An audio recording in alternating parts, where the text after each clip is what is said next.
Chris. And I'm Dr. Zant. We're identical twins. Twins! Do you know your body does loads of amazing things every day without you even realising it? Now come and have a look at this. And we're going to show you how. Smell my armpits! We've got gobsmacking experiments. Wow! Mind-bending body tricks.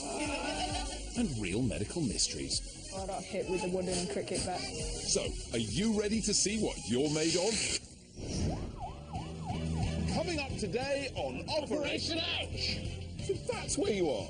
You've been in there all along.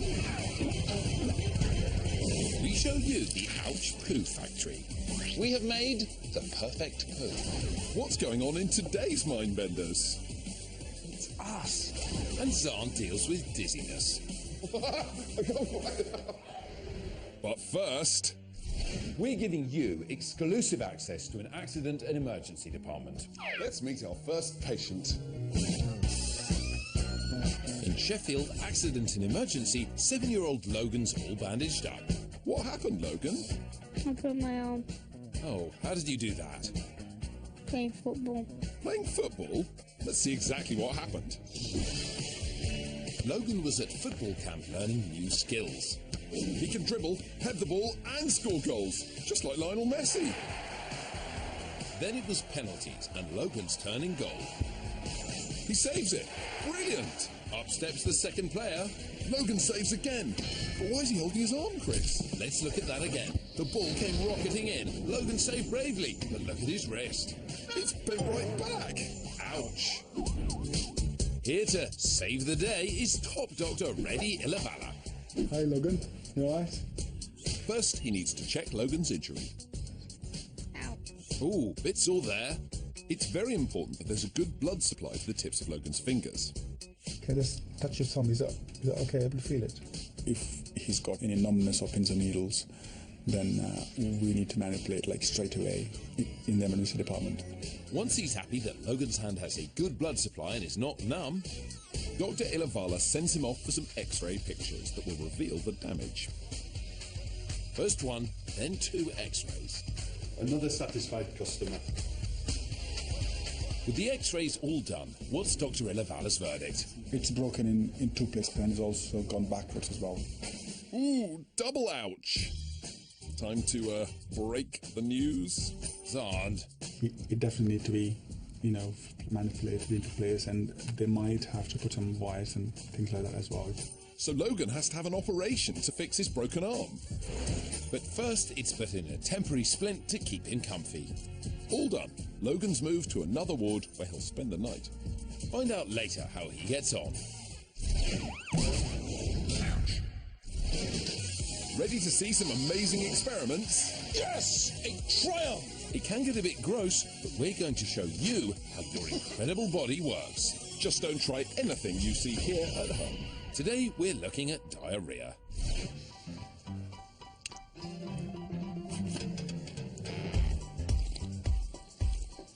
Chris, you haven't seen my diarrhea sample anywhere, have you? I can't find it anywhere. Oh, here it is. Now, let's get on with today's experiment, shall we? You got your sample? Well, that isn't very runny. I thought we agreed on diarrhea. Look, I just thought it might be better to compare a normal solid poo with the runny one. Now, everyone gets diarrhea from time to time, and one of the most common reasons is if you get a tummy bug, and the result is that your body ejects the contents of your digestive system as quickly as possible.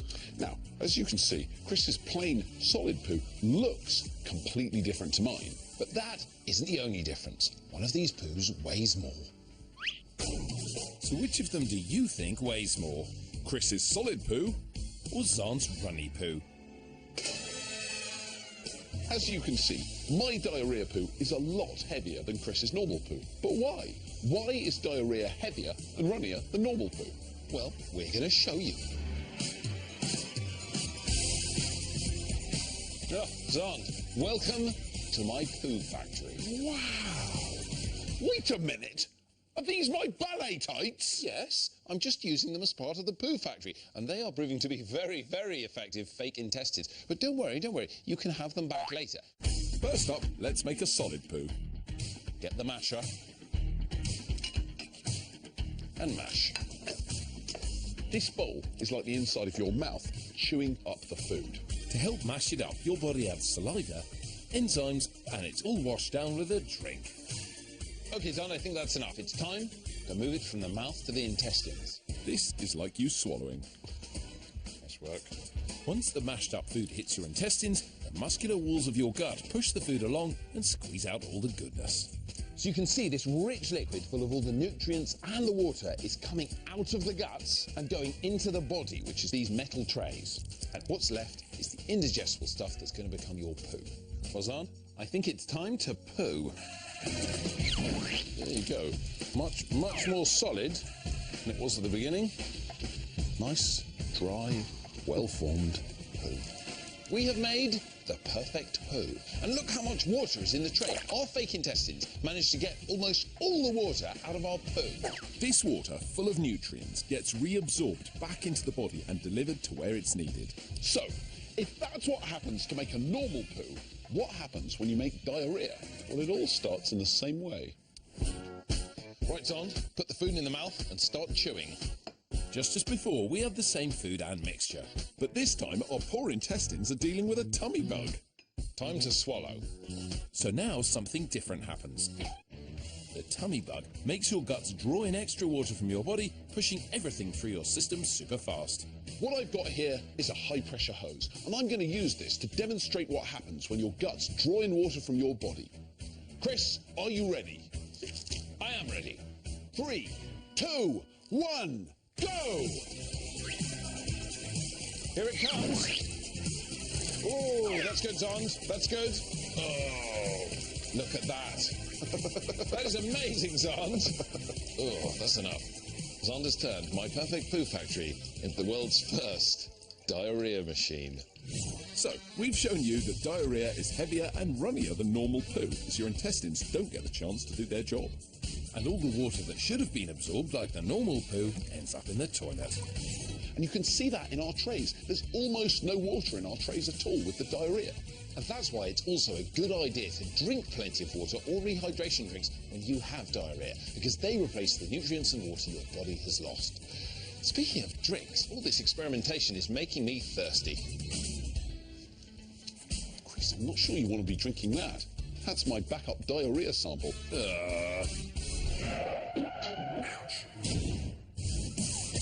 We're on call with the UK Emergency Services, showing you what it's really like on the front lines saving lives. On call with me is paramedic Jan Van.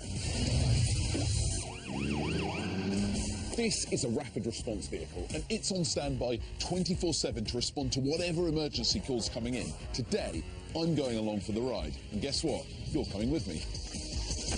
Jan can take 10 to 15 emergency call-outs in a day. And a new case is just in. We've been called to a 78-year-old man. Apparently his jumper has caught fire. Now, I don't know if he's put the fire out, but it sounds like he's got badly burned, so we need to get there quickly. I've got my camera. Eric's in the back with his camera, so you're going to see whatever we see. Within minutes, we arrive at the scene and Jan is checking on the patient. How's your breathing feel? Is it just painful to breathe? Not really, No? Okay. Is it just pain that's a problem? burning round this area, both sides. Okay. John was in the kitchen cooking and a flame set the back of his jumper alight. Luckily for John, his wife Cynthia and daughter Laura, who's a nurse, were on hand to extinguish the flames with a damp tea towel. That's what's left of John's shirt, so it's been quite a bad fire. So John has burnt quite a large area in his back. His family have done a really good job of getting it cool and keeping it clean with some cling film. Jan gets a cold dressing on John to keep the burn cool. I think it'd make him shiver more. Yeah, it will do. But at the same time, he needs to be kept warm. He's very brave. Jan decides to give John a painkiller. The ambulance has just arrived. We're going to get you in. Right, chap, couple of moments. There's a lot of amazing people here. Jan, of course, does an incredible job, but also Cynthia and Laura, John's wife and daughter, really looked after him well, and then the ambulance crew are getting him off to hospital. It's a whole team effort, and it's going to get him a really good result. Still to come, we go undercover. Just walk sideways like I am. Just like that. Zon gets his skates on. Now, my problem is that I'm already dizzy. And our mobile clinic is open for business. Next patient, please. Back in Accident and Emergency, Logan is ready for surgery on his arm. Well, let's see him get fixed. Right. In Accident and Emergency, 7-year-old Logan is on his way to surgery after breaking his arm playing football. Logan was at football camp learning new skills. He was in goal and he saved the first penalty. And the second, but the ball bent back his arm and broke it. Here to sort it all out, surgeons Mr. Varghese and Mr. Petrie. Logan's been put on a general anaesthetic so he won't feel any pain during the operation. First, Logan's arm gets a good clean before the surgeon starts fixing the broken bones. Mr. Varghese then manipulates the bones and moves them back together into their correct position. We have to bend it a bit more to make it straighter. Almost there, a few more tweaks and bingo, the bones in Logan's arm are nice and straight. Now Mr. Varghese needs to make sure the bones don't wobble about. He inserts 2 strong wires into Logan's bones, which will be removed once it's healed. Of course, it may look painful, but Logan's under anaesthetic and he can't feel a thing. After a final check on the X-ray plus a new cast, Logan's good to go. A few hours later, and he's up and about. And looking pretty cool in his new sling. Bye! Ouch. Now we're going to mess with your mind. It's weird. Scramble your senses and baffle your brain. In Mindbenders. This is Anywheresville, UK, and 2 ordinary workmen are going about their business fixing the pavement. It's us. Today, we're testing the theory that people will do pretty much anything that someone in authority tells them to do. And it works even better if you're wearing a uniform, which is why we're dressed like this. We've got a fake building site and loads of hidden cameras. I've got a hidden camera in my glasses. I've got a hidden camera in my clip, and that lady over there has got a hidden camera in that black bag. Right, son, let's get back to work. Will people really do as they're told, no matter how silly? If you guys are going to come through, can you turn sideways? Yeah, like this. And then when you walk through, just go like that. Just like that, okay? Just walk sideways like I am.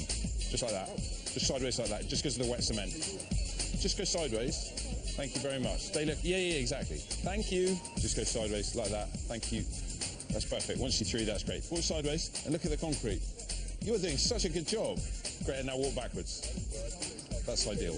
Sir, if you're going to come through here, can you just go sideways? Just go sideways like that. Thanks very much. There, you're good now. So what reason did people have for doing exactly what we told them? They looked like they were builders, so we trusted them and did what they said. If someone was dressed normally, I wouldn't have listened to them, but if you're just like in a state of authority, yeah, I would listen. I walked sideways like they asked, and I thought, oh, I look a bit silly doing that.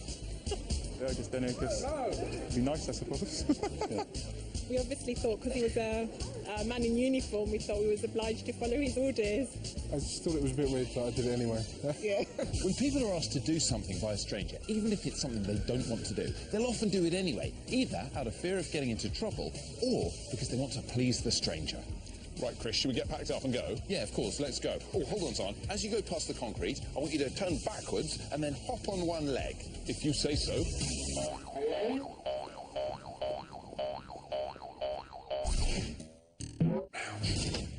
Did you know, every minute you lose about 30 to 40,000 dead skin cells off the surface of your skin? Wow.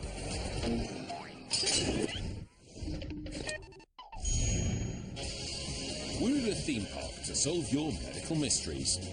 Chris is preparing the Ouchmobile for his first patient, and Zand is out in the park to answer your burning questions. That's amazing! Next patient, please. Hello, Dr. First in is 12-year-old Arthur, who wants his scalp seen. So Arthur, what has brought you to the Ouchmobile today? I have some dry, flaky patches of skin on my scalp and over my body. What's the diagnosis, Doc? So this sounds like a classic case of I have some dry, flaky patches of skin around my scalp and all over my body itis. Couldn't have put it better myself. Okay, Arthur, do you want to open up the eyelid? Now lean forward. So you've got this flaky skin there, and then you can see some of the flakes of skin are actually in your hair. So Arthur's got this really common condition called psoriasis. And psoriasis is where your body makes too many skin cells at particular points, which is why they start flaking off. How do psoriasis come about? So it's a little bit genetic, so you get it a bit from your mum and dad. Yeah. But it's partly to do with your body having an increased amount of inflammation at those sites, so you get too many skin cells, which is why you have to brush them off and moisturise them. Okay. Arthur, thank you very much for bringing in your psoriasis to see me. I'm out and about. Let's see if anyone's got any questions for me. Why is the verruca so infectious? Verrucas are designed to be infectious. That's right, Zon. Viruses want to spread and take over the world. They get on your feet, and then they kill the cells in your feet and get them to spread little bits of virus all over the floor, and then other people pick them up on their feet. They ride around in swimming pools, changing room floors, things like that. So if you've got a verruca, cover your foot when you go to the swimming pool, and if you haven't got a verruca, then make sure you don't get one by keeping your feet clean. Chris is back at the Ouchmobile. Next patient, please. And next into the clinic is 9-year-old Jessica. So, Jessica, what brings you to the Ouchmobile today? Well, my joints are very floppy and I've got pseudoachondroplasia. What's the diagnosis, Doc? This sounds like a classic case of my joints are really floppy and I've got pseudoachondroplasia-itis. Well, easy for you to say. So let's have a look. Do you want to open the eye? I'll give you a hand. So can you show us on the Ouch cam your floppy joints? Oh, wow. Okay, yeah. So they're very floppy, aren't they? I can bring my hand back to my wrist. Wow. So you said you've got this thing called pseudoachondroplasia. So can you show us what are the other things that go with that? I'm shorter than all my friends. In fact, if I stand next to you, that will be very obvious, won't it? Because you're about half my height. And most 9-year-olds would be taller, wouldn't they? Yeah. Okay. So pseudoachondroplasia is a medical condition that makes you short because your bones don't grow properly. And that's because there's a problem with one of the genes for this protein called collagen. Collagen's in your joints and it makes your ears, it makes all the soft, gristly bits of your body. What makes my joints, bend back really far? I think it's because the way the collagen is produced actually kills some of the bone cells while they would normally be growing. So all of that makes your joints more flexible. Is there anything cool about having pseudoachondroplasia? Well, when I was younger, me and my friends liked to play hide and seek, so I could always hide in smaller places. So you can win any game of hide and seek because you can get into the smallest place? Yeah. Okay, so Jessica, thank you very much for coming in with your pseudoachondroplasia. Thank you very much, Dr. Chris. That is a real pleasure. Job done for today. Clinic closed.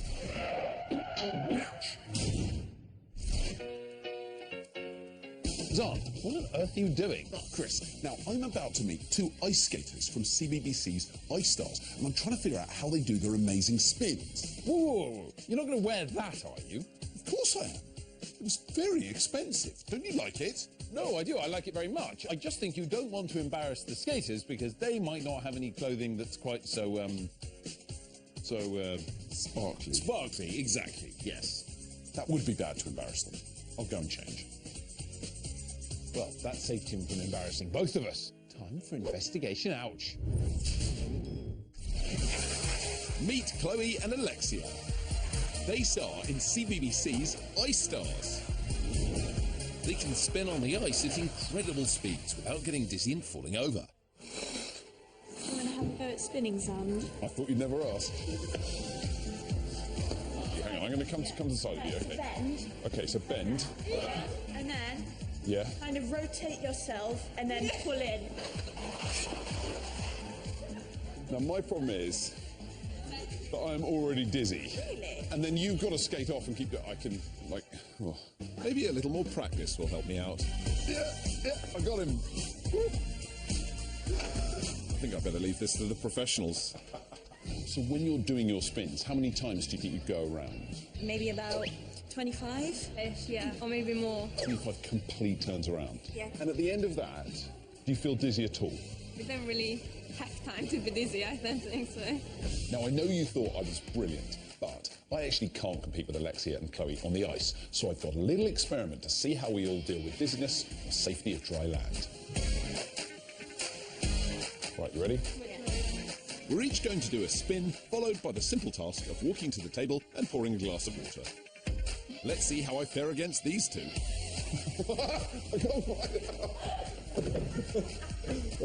Okay, hang on. Okay. That wasn't very successful. Okay, and you ready? Okay, go. Let's see how the ice skaters do. Oh, wow.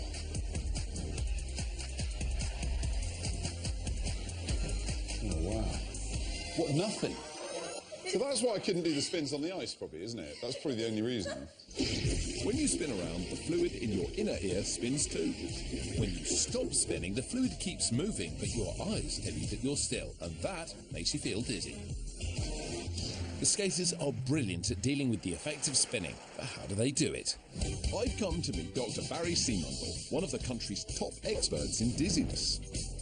Now, all of us know what dizziness feels like, don't we? But for some people, it can actually be quite a serious problem, can't it? If that happens to you out of the blue, when you're not expecting it, this can be due to problems in the inner ear or the brain. I know you've done a study on ballet dancers. Why have you studied them? Ballet dancers have actually been training for most of their life, and that suppresses their sensations of dizziness. So what are those brain mechanisms that allow ballet dancers to not feel dizzy? We can understand that. We can use that to treat patients. This is Dr. Barry's Dizzy Lab. The most important part of it is this, a special chair that allows Dr. Barry to see how different people deal with dizziness. He's going to run some tests on me and the ice stars to see how differently our bodies cope. This experiment will be conducted in the dark, so I can't see when I'm turning. After just under a minute in the chair, something very strange happens. I feel completely still. It's really interesting. Like I would absolutely promise you that I'm not moving. Yeah, that's because the fluid in the canals in the inner ear are now moving together with your skull. What we're going to do, we're going to stop the chair. Whoa. It just feels like I'm definitely moving in the opposite direction. The fluid in my inner ears is still spinning, and you can see from my eyes flicking that my brain still thinks I'm moving. Now it's the girls' turn. Let's see if when the chair stops, they still think they're moving. Do you feel you're moving? No. Not moving at all? No. Well done. Okay, you feel that you're spinning? No. You don't? No. Not at all? No. I've never seen anyone with zero response. She just isn't getting dizzy at all. At all. When the chair stopped, you were feeling as if you were turning for more than half a minute. These guys were right. They felt no sensation of self-motion because their brains are better than yours in suppressing dizziness. All right, don't get too smug. Thank you, Alexia and Chloe. Dr. Barry's research has shown that the part of the brain which deals with dizziness is actually smaller in people who train to spin like Chloe and Alexia. Incredible! What's amazing about this is it could have very real medical benefits. If Dr. Barry can train people's brains to cope with dizziness, it could really help them live better lives. Right, I'm off to practice my spinning around. I'm not sure that's how you do it, Zand. Ouch. Let's head back to Accident and Emergency to meet our next patient. You are not going to believe this one. But I always believe everything on Operation Ouch. It's a figure of speech, son. Good.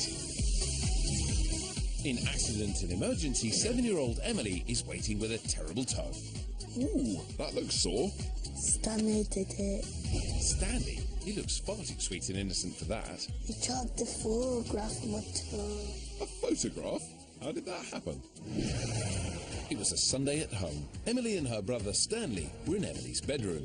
Oh, I like those pink walls. I think you'll find it's lilac, son. Well, what were they up to? They were playing. Hide and seek? 1, 2, 3, found you! I don't think so, son. Making a den? That's what you used to do. I still do.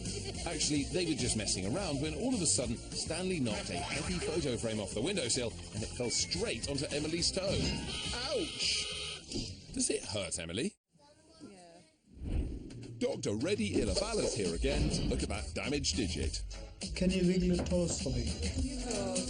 I'm just making sure your joints are all right, yeah? Is it just your nail that hurts really bad?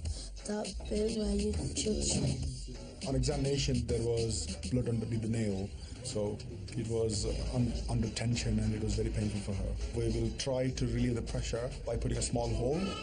We call that as trefining. A knock to the toe can cause blood and pressure to build up behind the nail, causing pain. Trefining involves a special heated tool to make a small hole in the toenail. This will relieve the built-up blood and pressure. and make Emily's toe happy again. And swallow. To make sure it doesn't hurt, Emily's having some painkillers. Dr. Reddy gets trephining. It might look drastic, but Emily will be so much better when the pressure is released from under her toe. Little brother Stanley is there for support. Blood's coming out. Yeah, see?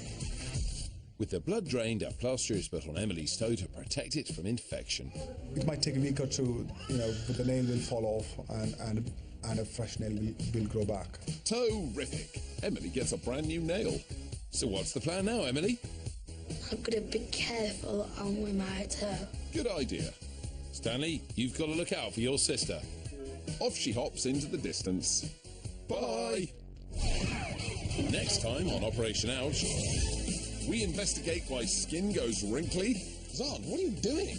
I'm having a bath. Our mind-bending trick is one for your eyes. Zahn and I need to change colour. And Chris finds out why Luke is doing all this exercise.